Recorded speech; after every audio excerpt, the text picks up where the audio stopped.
قل بفضل اللہ وبرحمتہ فبذلك فليفرحوا هو خير مما يجمعون۔ اور آپ سے پہلے کے بہت سے رسولوں کے واقعات ہم نے آپ سے بیان کیے ہیں، اور بہت سے رسولوں کے نہیں بھی کیے۔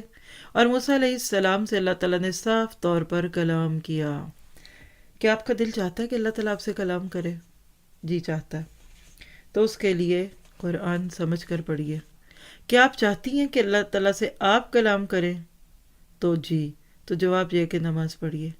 نماز میں ہم اللہ سے کلام کرتے ہیں، قرآن میں اللہ ہم سے کلام کرتا ہے، بلکہ بل ہوا کلام اللہ تو قرآن میں کہہ بھی دیا گیا۔ فرق صرف اتنا ہے، دیکھیے موسیٰ کو کلیم اللہ بنایا نا، ہم بھی کلیم اللہ بن سکتے ہیں، بلکہ ہیں کسی حد تک۔ فرق صرف اتنا ہے کہ موسیٰ علیہ السلام شوق سے انتظار کرتے تھے کب ملاقات ہوگی، وقت سے پہلے ہی چلے گئے۔ سورۃ الاعراف میں ڈیٹیلز آئیں گی۔ ہمیں نماز بوجھل لگتی ہے، قرآن بورنگ لگتا ہے، سلیپنگ پل لگتا ہے، سو ہی گئی میں، تو آف کورس جب آپ بستر میں رضائی میں بیٹھ کر سنیں گے تو نیند تو آئے گی آپ کو، تو بوجھ نہیں لگے۔ آج کے بعد یہ نیت کیجئے